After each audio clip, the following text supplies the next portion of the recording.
Today I'm going to see if I can drive one of these with that thing in the background there that you can't quite see.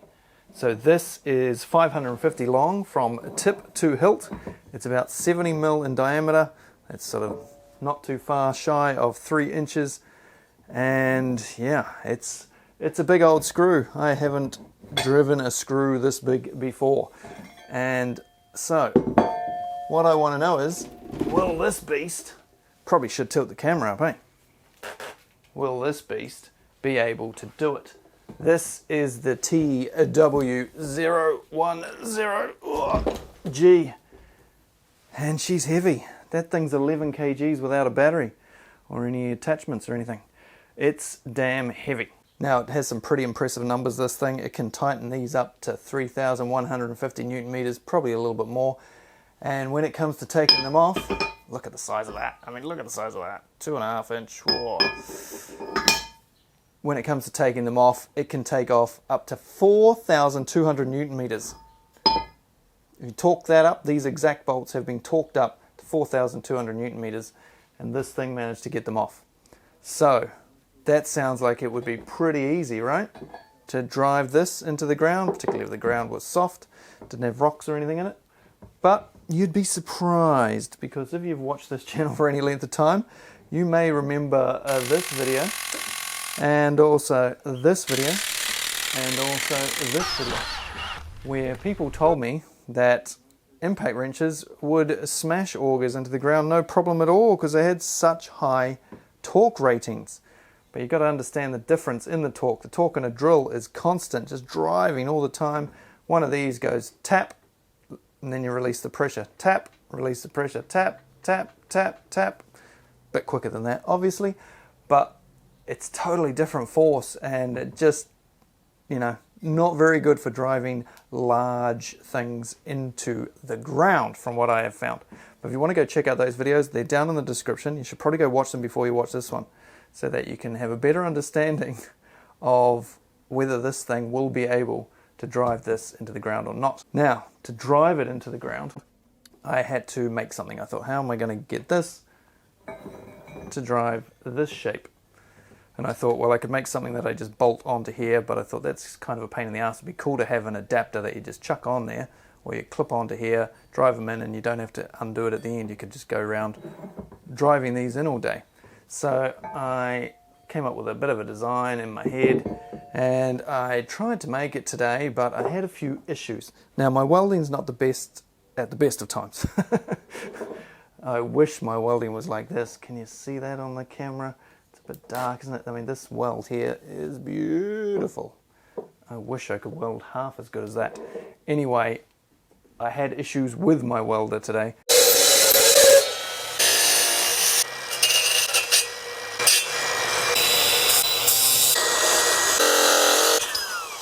God, I love this saw.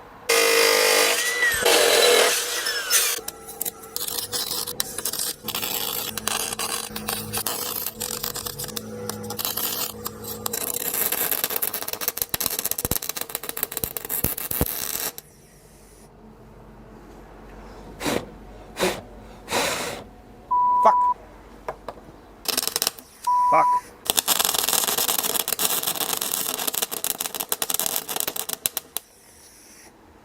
Fucking done it again. Just being a fucking slut. So I've been having a bastard of a time welding this because there's something up with my bloody welder. It's just the feed's not working, it keeps cutting out. And as you can see, the whole thing now has stopped mid-weld. And there's still power getting to the unit, it's still lit up, but there's no power to the boards on the front here. There's no power getting to the meat and potatoes of the thing. So I can't find the fuse on this thing. Anyway, that might be all the welding it gets. Hard to believe that most people would still cut that with an angle grinder. Look how much better finish you get with a dedicated metal cutting saw. Do yourselves a favour, get one if you do metal work. And it was much better than that chop saw that you just saw as well. Ugh. So not only is it suffering from me not being able to weld, it's also suffering from the welder not behaving. So it wasn't driving the wire through, and it kept stuttering and things were going wrong, and then eventually it completely shit itself. So all I got to do was sort of tack it together, and I was practicing trying to get it to work right, and then it died mid-weld, and so that was that. So I've stuck some bolts in it as well to try and shore it up a bit more, and they also sort of help pack it off the bracket on the top of this. So hopefully that will be enough. I don't have any faith in this whatsoever. Okay, I don't have much confidence in it, and I'm going to be super pissed off if it breaks straight away. And I don't actually have much confidence that this is even going to be able to drive this into the ground. But I hope I'm proven wrong on both of those. I hope it does it, because that'll be quite satisfying, but I'm not expecting it.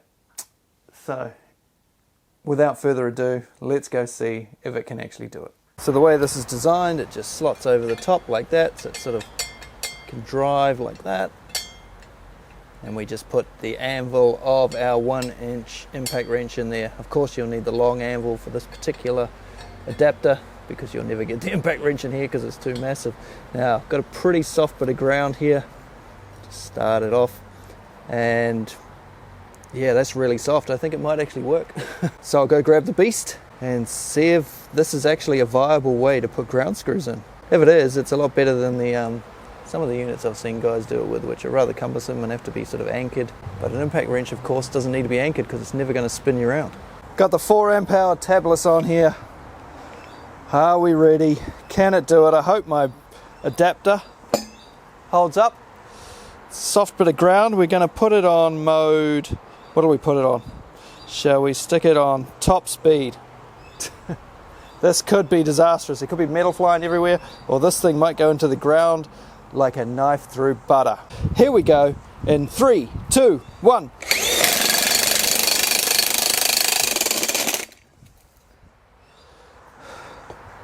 Well, it did it until my adapter broke. So she didn't go in very straight, but it's in there. Thankfully the ground's soft so I can wind it out by hand, because my adapter is quite warm. But it's broken the welds and sheared off the bolts. Not a big surprise really with the amount of power that this thing has. So I'm going to have to make something a bit stronger than that if I want to do this. But I think the proof of concept's there, you know. I think it would do it. If that had been a bit tougher, I think we would have got that in. Might not have gone into very rocky ground or hard clay or anything, but it's possible. It gives me other ideas for future videos. And I know some of you have already been thinking, what about if we put this tool on it? Brace yourself. And yeah, no doubt that'll be an upcoming video. But until then, thanks for watching, and I'll see if I can get this out of the ground. Shouldn't be too difficult. You're meant to drive them in with a piece of steel through the hole here, like a bit of rebar.